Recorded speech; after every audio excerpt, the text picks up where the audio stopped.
Hi, this is YC. Welcome to my channel.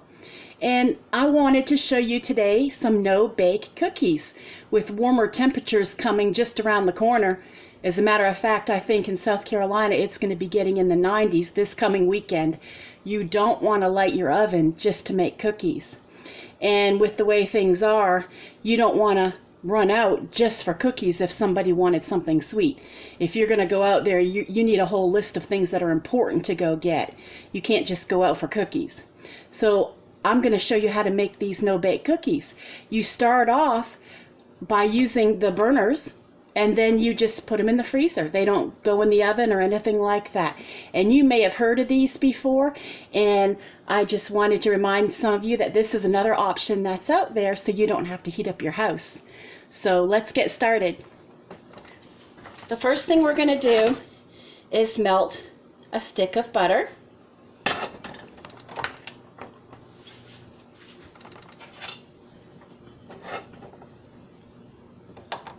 Okay. And I used to make these no-bake cookies with my sister a lot growing up, and I also used to make them with my friend. They're really, really good. They have some really healthy ingredients actually in them. I mean, the worst thing probably is the sugar, which if you cannot have sugar, you can actually make these with erythritol. There's a recipe I think online that someone has done for like if you're on a keto diet or something like that. But you know, my boys do not, they just have, you know, use natural sugar. You know, they stay away from high fructose corn syrup, of course. So right now I'm just melting the stick of butter in my saucepan. And you want to use a rather large pan because the main ingredient in this, or the largest ingredient in this is old-fashioned oats. And there is 4 cups of those. Okay, and of course everything I use, you know, I will have printed in the description below. So I'm just kind of, because I'm standing right here, I'm just kind of melting it quickly so we can get on to the next step. It's doing pretty good. I mean, you can use margarine too. We don't buy, you know, margarine. But I mean, if you're someone that does, a stick of that, you can actually use a stick of that for this recipe. Okay, so now the next thing, after you melt your stick of butter, you want to put in a 1/2 cup of milk. And this is just almond milk. It doesn't have to be, this is unsweetened almond milk. It doesn't have to be a special kind or anything like that. It could be whole milk or 2% or even evaporated, whatever you have on hand.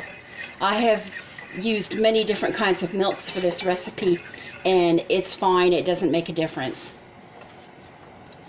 Okay, and then the next ingredient you want to put in, now this is the one that's not so great, but it is a couple cups of sugar. But there's the bright side is there's no flour in this. So, you know, the carbs are down on it. There's no flour in this.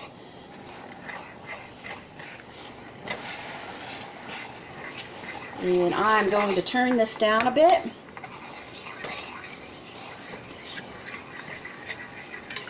You kind of want to do everything at like a medium high.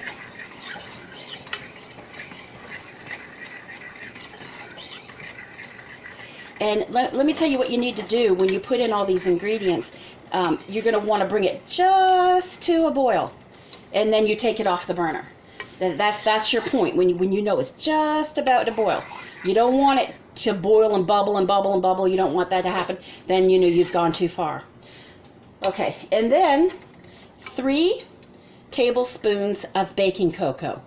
And this is just the Great Value brand. You can use the Baker's Corner, or whatever you have there from Aldi, or if you have Friar's cocoa, that's good too.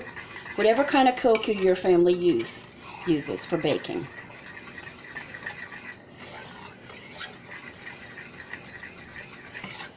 And you just stir this all together until it looks like you've melted a pot of chocolate.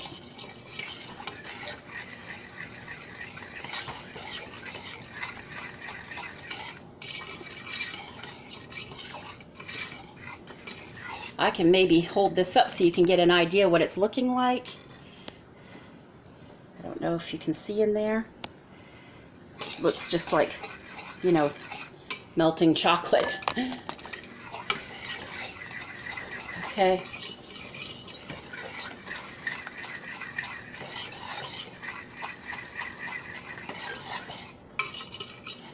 The nice thing is these are quick, they're easy, and you know, after you put them in the freezer and they set and harden, you can actually take them out and put them in containers and just store it in the fridge or whatever, or in a place where you know it's not going to melt.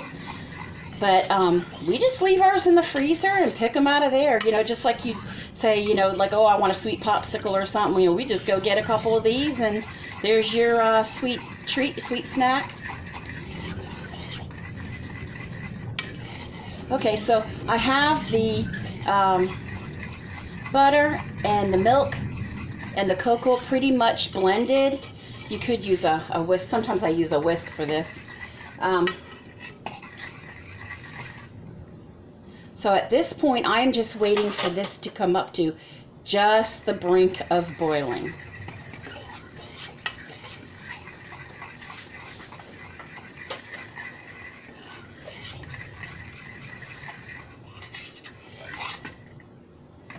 And the reason I'm stirring is because, you know, you don't want to scorch the milk product, of course.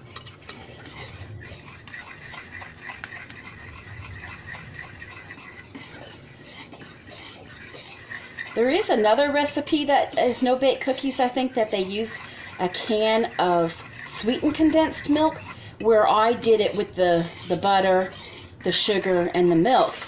They just use the can of, but see, not everyone keeps it in the house year round. You are more likely to have sugar and milk and butter in the house the rest of the year. This is supposed to be ingredients you can put something together even in the situation we're in, where you don't have to run out and get something. A lot of times people just keep sweetened condensed milk in the house, you know, around Christmas when they're doing fudge and stuff like that. So just keep in mind, you can just do this with milk, butter, and sugar, and then you put in your you know, 3 tablespoons of baking cocoa. Okay, it's on the brink of boiling, so I'm gonna turn my burner off, and I am going to put in my 4 cups of oats. And these are old-fashioned oats. You can use steel cut oats. I wouldn't use, I mean, if all you have is quick oats, go ahead and use them. But I try not to use those in recipes because they tend to make things a little gummy. That's just something I've noticed, because it seems like there's more of the oat flour product in it for some reason. Okay, and after you get these oats stirred into the chocolate mixture, and see, you can see here, I'll try to lift some of it up. You can see what it looks like. See how it's getting chocolate on it? You're going to hold it together with a 1/2 cup of peanut butter. So a 1/2 cup of peanut butter is sort of like the glue of this cookie, if you will.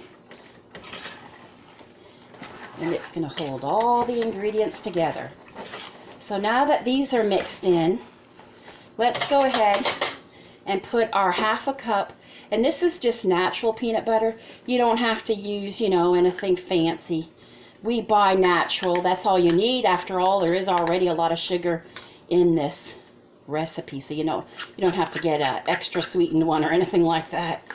Okay. There we go. I think I about got it all. And just kind of take it off here. There we go. And I'm going to stir in the peanut butter after I'm done making a mess.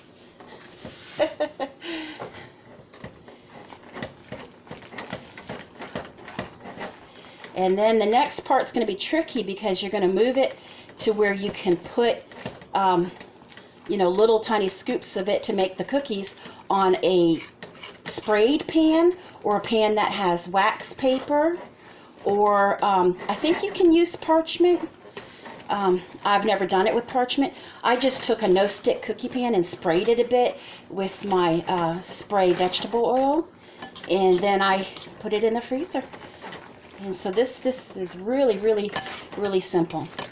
But as it cools, it is going to harden. So you have to work very, very quickly once you start making the little cookies. And they don't spread because you're not sticking this in the oven. Where you put the cookie is exactly the size that it is going to be. Okay? So, at this point, I'm going to move us over to the counter so that we can put these cookies on the pan. So let's go over to the counter together. Okay. There we go. And you can see I have my sprayed pan here. And you're going to want to use like a teaspoon, maybe, something like this size, to do your cookies. Okay. And keep in mind now, this is going to be hot. It just came off the stove. So, you know, you got to be careful. It smells really good. And you're going to want to taste it, but please don't don't burn your tongue. Please don't do that. It smells so good with the chocolate and the peanut butter. You are totally going to want to taste this. But please wait for it to cool down. Especially if you're doing this with young ones. And I was very young when I started doing this recipe.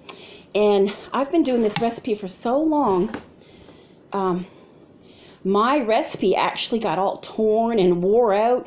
And recently my mom sent me a new one. She came across someone else who does this. And she sent me a brand new one out of a magazine with a story behind it of how it went down in the generations in their family. And I was so glad she sent it because I want to keep a nice copy for my boys so they can make this, you know, with their families when they get older. Because it's one of those recipes you just want to keep around forever and ever. Okay. Let's see here.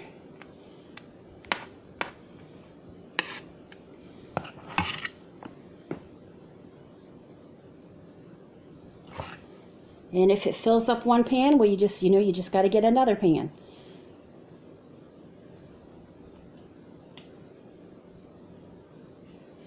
Okay.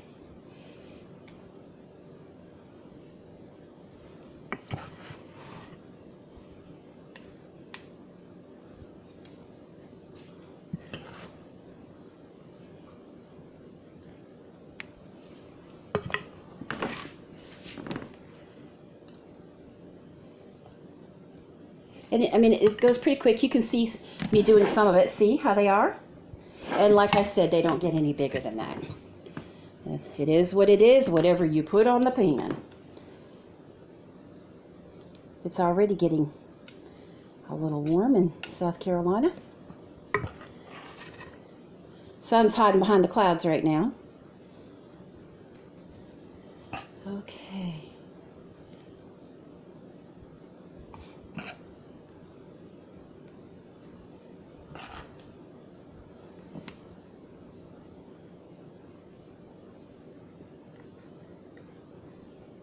Yeah, I think a lot of people, what they use under this is wax paper.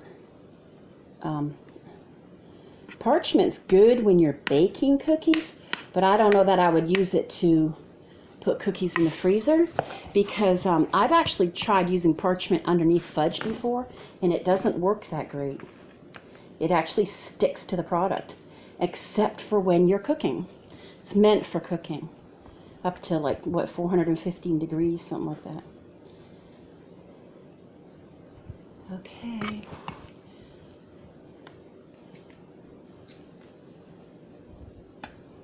Well,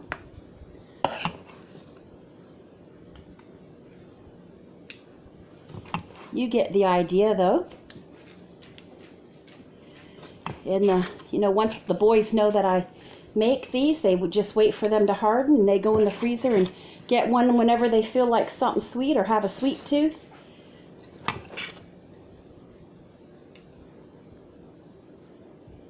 Okay, and that's all I'm going to probably fit on this pan. I can always take out another pan. There you go. And it's a big pan, you can see. It makes quite a few. I think there's like 40 or something already on here. But that's all it is. I'm going to put these in the freezer and take out another pan, but you got the idea. I hope that you give these a try, especially when your house gets a little hot. You don't want to light that oven just for cookies, and you don't want to just run out just for something sweet. So you have oatmeal in the house and cocoa, sugar and milk and butter, you're all set. So I hope you give these a try and have a really great day. Bye-bye.